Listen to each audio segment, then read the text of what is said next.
Hello, and welcome back to New Rome, the show where we debate the fall of Western civilization, talk about the ways humanity is killing itself, and discuss whatever ridiculous bullcrap that we're interested in this week. I'm Arthur. Again on the show we have Kevin. Thank you for joining me, Kevin. Thank you so much, Arthur. And this is New Rome. Welcome to the round table. Let's discuss.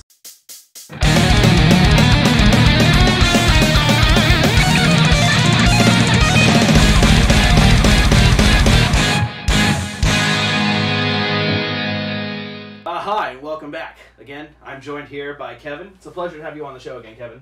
No problem. He's filling in for Percival this week, and then Galahad is out sick until next week. But we should still have a great discussion. This one is going to be particularly interesting. I haven't told him what it's about yet, but we're going to be discussing Israel. Oh, fun. Okay. Very light topic, you know, very light topic. But before we get to the Jews, let's go ahead and get to the juice that we have available. Okay. So, as always, we're beginning our show with, our refreshments and our hors d'oeuvres. If you do not care for this part of the show, you can skip to the point in the video where we actually start our discussion. So, Kevin, this week we have a delicious bourbon barrel cola. Please feel free to taste it and tell me what you think. Well, it doesn't taste much like cola. I agree. But that's a good thing, because I don't really like cola. Oh, really? Yeah. Dude, this is melted cola Slurpee. It really is, yeah. Yeah, this is like melted cola, like, it's so sugary, and like, the only thing artisanal about this cola is that it came from the third world, and that's it. Private selection. Mm-hmm. I believe that's the Smith's default brand, kind of like Great Value for Walmart. So, It's got a much nicer name than it Great does. Bourbon Barrel Cola. I mean, come on, it makes you feel like you're paying for the most premium assortment of cola. Leaves bourbon on the shelf, so I can drink it by myself. This week, the cheese that we have available, it's actually going to be, it's an Australian aged cheddar. So it's imported from Australia, and it's called crocodile cheese, or croc cheese. So, okay. Alright, so I'm not gonna lie to you. I've had this cheese before, and it's one of my absolute favorites. So, bon appetit. That is a sharp cheddar. It's good, right? For eating raw cheese, yes. Oh, are you more of a, my cheese is hot and in whatever food that I got? Yeah. Oh, okay. Fine. Well, not all of us can be you, Kevin. I'm a big fan of tortellini. Really? Mm-hmm. Just put it inside the pasta. It's really good.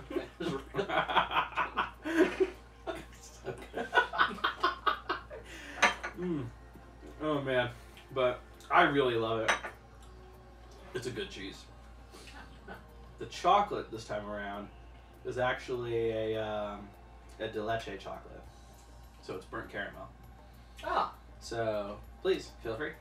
Alright.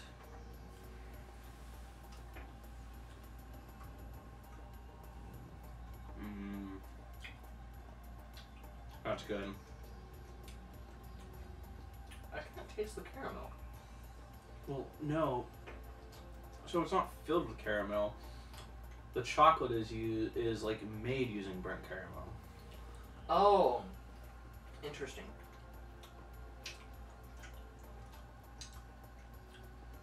There is a little bit of stuff on the inside, but it's not caramel per se. So, when you're making caramel, it's basically just melting sugar in the pot. If you burn it, you make this. And it stops tasting specifically like caramel, starts tasting like a little bit of something else, but I love it, it's delicious. What do you think? I don't know. I don't know yet. I can't decide if I like it or if I don't. I love having guests on the show because I tell them that they're coming over to discuss politics, and then I confront them with how much of a cheese and chocolate snob they can be. I'm hoping eventually to have Ben Shapiro on the show, and I'm gonna get on chocolate and cheese, and I'm just gonna be like, so Ben, Is this your favorite cheese or what? Yeah, how do you like this cheese, Ben? If I could eventually have Trump on the show. Like, Mr. President. Do you like this cheese?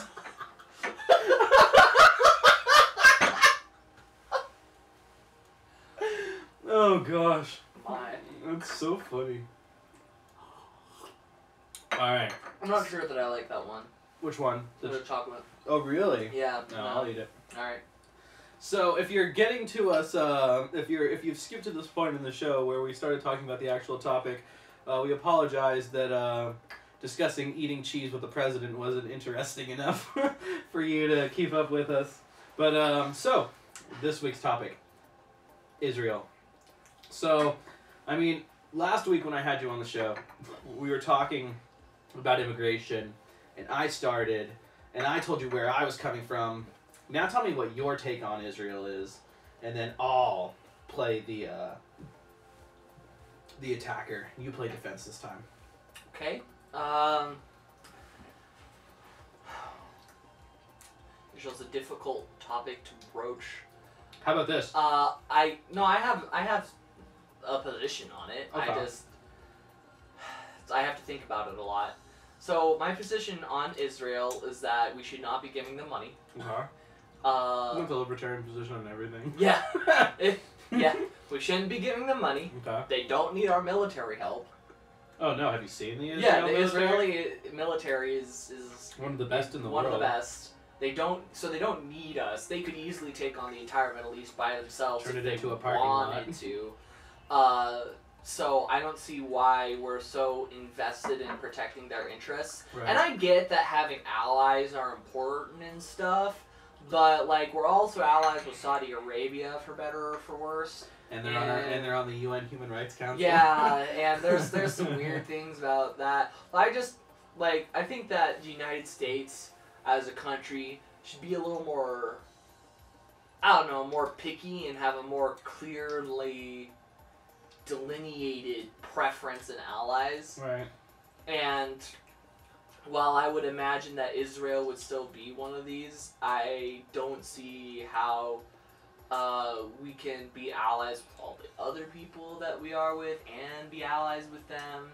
That's just... Like, hey, I'm buddy with Israel. Okay. Yeah. I'm also buddy with Saudi Arabia. How does that work? Yeah, exactly. Right. And Saudi Arabia's with like Iran and Jordan and other people, and they're against Israel. All three of those are all against Israel.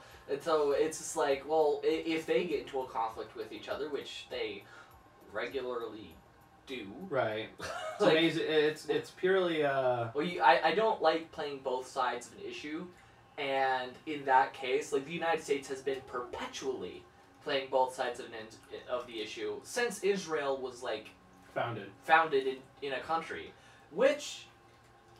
So Okay, and going on that, I don't believe that the United Nations had the authority or like had the right to do that. to do what? To make Israel. Oh, well, I mean, like as much as I agree with the idea that Israelis should have like a home state, you can't just go to somebody else's country, even if it was the Israelis' ancestral land, because that's also the argument that people would and do use for restoring a Native American country in the United States. Right. Is that it was the Native Americans' land first, and then so the United Nations should come in and just make a country out of the United States that's only Native Americans. Right. And, if you approve of Israel, you logically sort of have to approve of that, because it's exactly the same.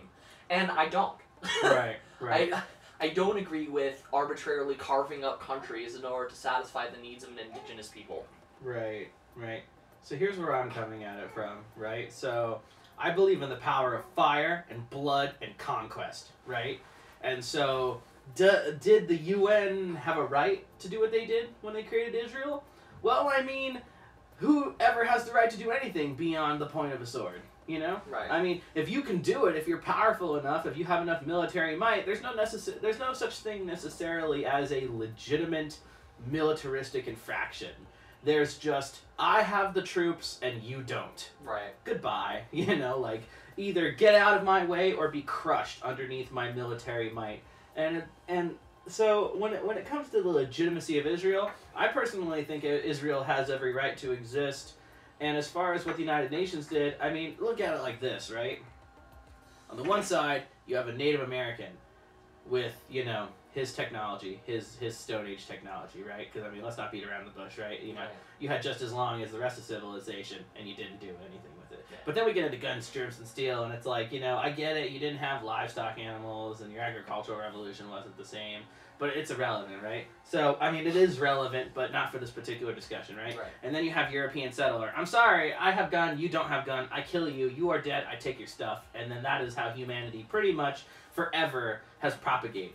Yeah. I have stronger weapon, I have stronger army. Until capitalism. Exactly. But then here's the other thing though, right? You can't maintain capitalism without militarism because the shipping lanes that allow capitalism to function would not remain open without the United States Navy. Okay. And? So in some ways, militarism propagates capitalism. That is the way the majority of the trade is carried, and it is protected by military ships. That without the might of the United States Navy, might not be quite as free to move about international waters as they would like. That is both true and not. Kind of like how we were discussing a true and a false statement. Yeah, because yes, it's necessary for trading ships to be able to defend themselves, and in some cases having other ships defending them for them might be good, but I don't think it's necessarily because of the United States Navy. You know, I think that any Navy could, with the sufficient strength... We're the only ones that have the money to spend on it, well, that's because true, we're the biggest propagators of capitalism. We're the biggest propagators of capitalism. And while that's true, but so currently, yes, the United States military serves to protect shipping lanes and whatever, but I don't think that shipping lanes must necessarily be protected by the United States military. Not necessarily, but I mean, who else would you trust with it? I don't think I would trust anyone with it. I hardly trust the United States to do it. Yeah, but at least you can consistently rely on the United States to make money. They will do whatever it is that is the most profitable. Yeah, that's true. You know, that's true. I would say the United States money speaks above political alliances, and so whatever is the most profitable. Whereas in other countries, like I certainly wouldn't trust Russia with it. Oh no, definitely not. Or, you know, like who else is there? You know, like China has a fledgling navy, but yeah, you know, Japan's got the Homeland Defense Force with its 3 aircraft carriers, which we allow them to have. Right, be like Japan, you can have your your bitty army, and we won't even say anything. Yeah. I'm really surprised that China isn't constantly screaming about it to the United Nations. Right. Like, wouldn't that make sense? Yeah. You know, it's just like, I mean, you know, because China has a seat on the UN Security Council. So, you know. And it's technically, like, against the agreement that the United States and Japan has to have any military larger than, like, an infantry at all. Right, right. But getting back to Israel, so it's like, you know, I'm Roman, you're a Gaul. I cut off your head and then I take your stuff and suddenly you're in Germania instead of whatever barbaric word you called it. And then suddenly we're... Yeah, but then the Gauls came back and sacked Rome more than once. Exactly. Exactly. That's exactly my point. And the legitimacy ends when you have the bigger army. So here's the way I look at Israel. It's like, Israel exists until it doesn't, right? Right. And it's like, as long as Israel has the military force to fight off whoever, then as far as I'm concerned, the land is theirs. Yeah, no, I agree with that. I agree, at the current state of affairs, I think that Israel deserves to exist by right of being able to defend itself. But I don't think that we should, like, necessarily... I feel like if the way that we're helping them is it's like when you help an animal out of its shell and then it's too weak to do stuff on its own. Right. I don't think Israel necessarily would be too weak to do things on its own, but I think that we've been... Let me ask you this. Like, crippling them, sort of. Do you think there's any difference between the United Nations taking conquered places and dividing them up how they choose? Do you think that's any different, at least ideologically, than the United States driving out Indians and creating states?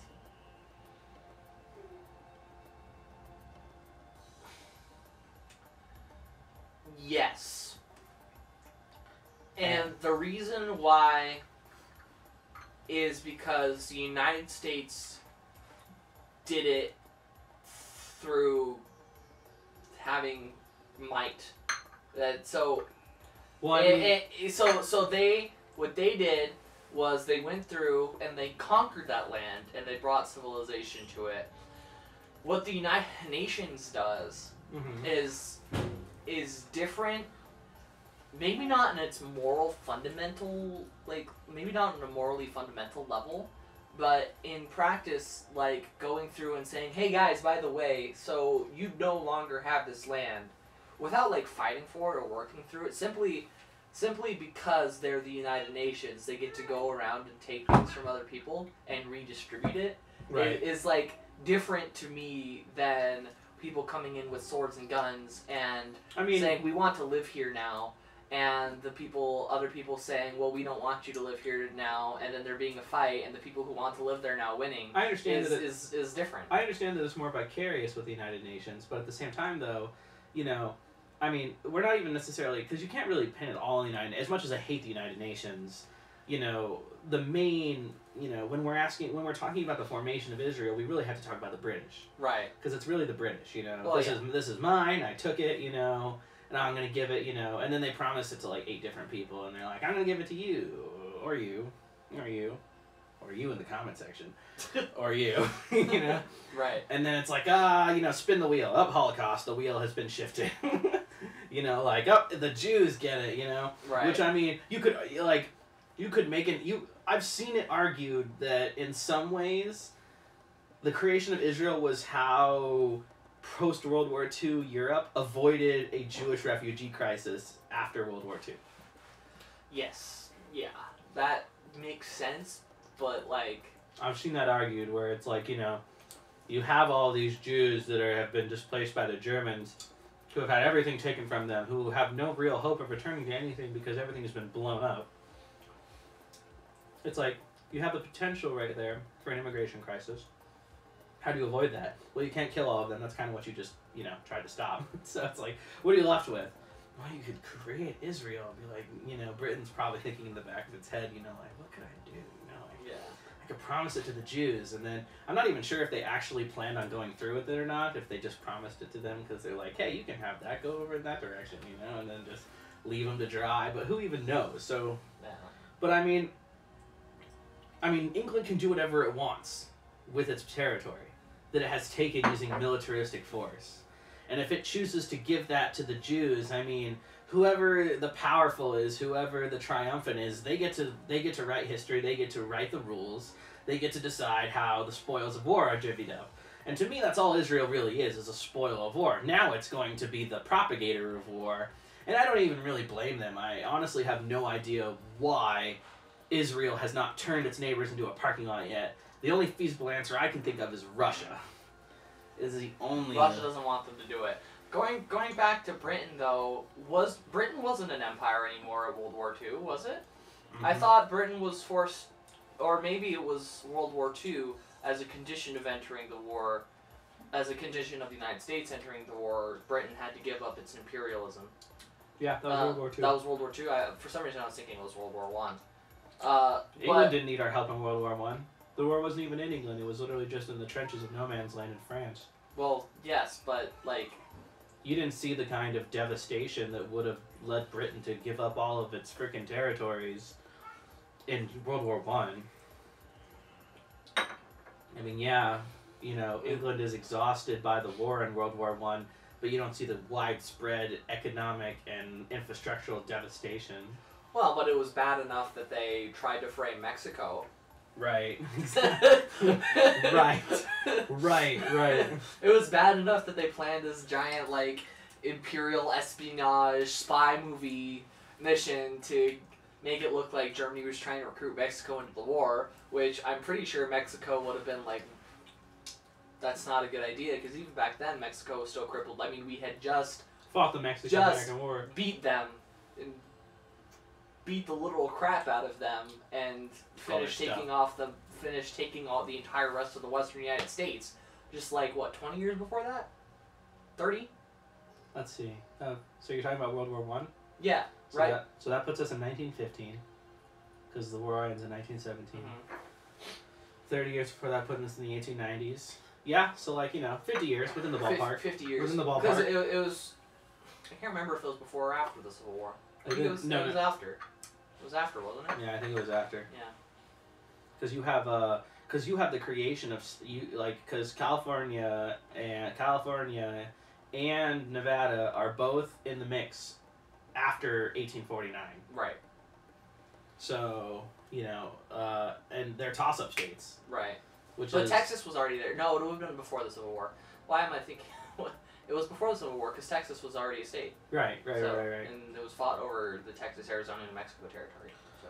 But as far as Israel is concerned, I do feel like the majority of the buddy of the allyship of the United States with Israel is kind of like a stayover of religious conservatism from the 1940s and 50s. I think that's the major argument for like most people who support Israel, like the United States, is that it's a religious issue for them. Right. More than anything else, and I just. If Israel can't defend them on their own, why are we help? Like, I just don't see why we're spending so much money. Right. It's mostly a financial issue for me. Right. We're spending so much money propagating the continued existence of Israel. At this point, we really don't need to. And we don't need to. We don't need to. They could easily take over everything by themselves. Yeah. So let's shift focus because I think we talked about the legitimacy of Israel enough. Yeah. Let's talk about whether or not Israel's current political climate is justified, or whether or not they're overly aggressive with their neighbors. Oh, I definitely think they're overly aggressive. I think for the most part, if they held a more optimistic view of being able to work with their neighbors, then a lot of the violence in Palestinian territory and around them could be avoided. Maybe that's just me being naive. I think it is. But how could they looking at history, I don't imagine that Israel gave peace much of a chance. You think so? I think because I think if Israel wanted to turn the Gaza Strip into a parking lot, they would have done it already. Yeah. Think about it like this. It seems to me that they feel like they're being held back. You have to think about it from a point of logical consistency. If Israel wanted all of the territories currently occupied by Palestine, because who are they even going to win over? No one likes them, except for the United States. The Middle East doesn't like them. The United Nations isn't doing them anything. Like, who are they trying to save face with? The United Nations, and I think that the reason they're not trying to save face. No, they are trying to save face with the United Nations because you think Netanyahu wants anything from the United Nations? I think they don't want the United Nations to intervene. Well, but here's the other thing though. All of the UN police actions all use United States soldiers. Yeah, but they don't have to. They don't, but they do, because who's going to give them soldiers? Russia? China? Against Israel? Sure. China has no stake in Israel. Russia does. Russia does. A lot of European countries do. But the only reason... So I think Israel could get away with most of the Middle East, but it's once you get past Kazakhstan that, when you get... Because there's like this line you can draw where it's like, these are the Middle Eastern countries that give oil to Russia. These are the ones that don't. And it's like, there's a line in the sand that's drawn. So, from my vantage point, it's like this. The funny picture comes up in my mind of, how could they do this to the children? And it's like a 40-year-old man with like a rocket launcher on the Gaza Strip, And it's like, I can rely almost 100% of the time with consistent accuracy on human beings to suck. Right? And so, whenever I'm looking at an issue, whether it's Israel and Palestine, or whether it's immigration, or gay marriage, or whatever, I almost always know that everyone is full of crap and acting in their own self-interest. Right? Almost all the time. The Anne Franks of that story are few and far between, where it's like, oh, genuine person trying to escape persecution. Yeah, right. That's fine. Write a book, we'll remember you. But it's like, your name will live on forever. Right. But I don't feel like that's most people, and I don't feel like that's most situations. And I feel like in this situation, it goes like this. Say what you will, Israel is not going away, right? Whether you think its creation was illegitimate, you whining until it goes away isn't going to work. Right? So what are you left with? Well, you can accept it, which no one is going to, or you can violently oppose it. Well, you can only deal with violent opposition so long before you've instigated the justification for the extermination of your cause. And I feel like that's where Israel is right now, where it's like, how much can the Palestinians really, how much issue can the Palestinians raise before, because Israel's not just going to say, "Oh, you were right. We were so terrible. You know, here's your land back." No, that's not going to happen. What's going to happen is that Palestine is going to keep ramping it up and ramping it up and ramping it up until eventually Israel's just going to say, "You know what? We're done," and they're going to go in and they're going to kill every single man, woman, and child in that area. And it's going to be a tragedy. You know, it's literally going to be like the Armenian genocide all over again. And so it's like, how to avoid that? Well, from an individualistic standpoint, from like a liberty-minded standpoint, if I was in a position like that, I would leave. Yeah. Personally. Where it's like, well, I know that the people that are, because it's like, none of those people are trapped in Palestine. They can leave if they want. I mean, heck, if I can get freaking several 100,000 people from Syria into France, then I should be able to get one Palestinian or a couple freaking like 1,000 Palestinians into where? Like somewhere, somewhere other. Because I mean, at this point, the Palestinian Muslims that cling to the Holy Land are there for the same reason that the United States clings to Israel, religious, zealotry. Right. And so it's like, why are you still there? You don't have the military means to fight these people. You're lucky enough as it is that they don't literally wipe you out. And it's like, you're not doing yourself any favors by staying here. It's like, why are you there? I get it. It sucks. Your people were displaced. The Jews were displaced. Get over it. And I mean, that sounds rough. But it's like this, and this is one of the reasons why, it's just like, you get kicked out of the place, Whether it's the Jews getting kicked out of the Holy Land, or whether it's, the freaking people getting kicked out of England because they don't like the Church of England, because it's like, did they try to escape religious persecution, or were they kicked out? Well, it's kind of a bit of both, right? When you talk about, like, the initial settlers. Right. And, it's just like, every time people are kicked out, it's like, dude, staying there and complaining, because it's like, it's only in the modern world that we even exist at a time where you could feasibly hope that you staying there and protesting and complaining would immediately warrant your death. If you were to rewind to any other part in history, where it's like, how could you? Like, immediately. Let them eat cake. And what is it? Let them eat cake. Yeah, exactly. Immediately, just brutally slaughtered, And so it's like, that's my default position on Israel. It's like, you have the military, you have the guns, you have the might, you have the resources. Good luck, Yeah. Hope your war path is prosperous. But get us out of there. Yeah. I can agree with that. Yeah. Get us out of there. We have no business doing that. We have no business doing a lot of things, right. But especially propagating Israel and continuing to aid them.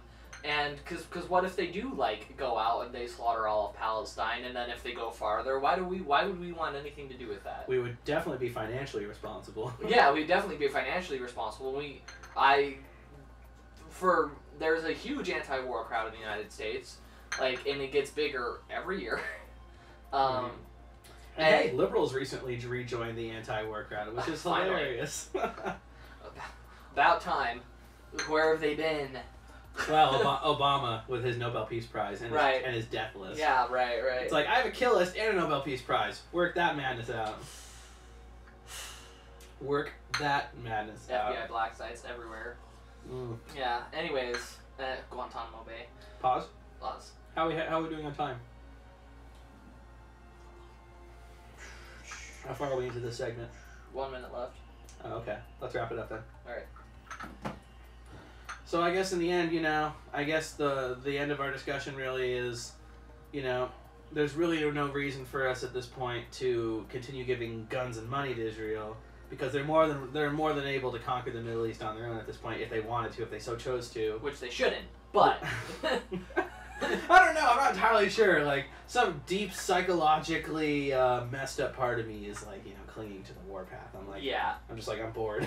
Yeah, no, I definitely firmly believe that they should not do that. They should work it out. They should work it out, or they should just try to get people to leave them alone, which I think is their overarching goal. Right. Is to get people to leave them alone. I do not believe in any way that involves the dissolution of neighboring states. Right. But then we still have the issue of Palestine. Right. Well, yes. Again, I think we discussed. Which we did, but I don't believe that it involves the dissolution or the mass murder of Palestinians. Do you ever think that Israel is ever going to give any portion of the land to the Palestinians and just say this is yours and leave them alone? I kind of don't believe that that's going to happen. Well, then at that point we have to search for pragmatic solutions. Yeah, exactly. So, which goes into what I was saying earlier about migrating. Palestinians should probably leave. Right, just because it's like, I'm sorry, I don't really see your cause working out that well. Yeah. Well, thank you so very much for joining me again this week, again, Kevin. Arthur. It was a pleasure having you on the show. Thank you so very much for tuning in with us this week on New Room. We hope to see you guys next week where we'll be discussing a different topic. And hey, look out for a completely different segment that we're starting this next week. We're not exactly sure what we're going to call it yet. We're thinking calling it like Gentlemanly Pursuits, Scholarly Activities. I don't know. Something to that effect. But thank you so very much for joining us again. I'm Arthur. This is Kevin. And thank you for joining us at Friday Forum at the Round Table. And remember to spay and neuter your pets. Da, da, da. Da, da, Do you say that every time? No.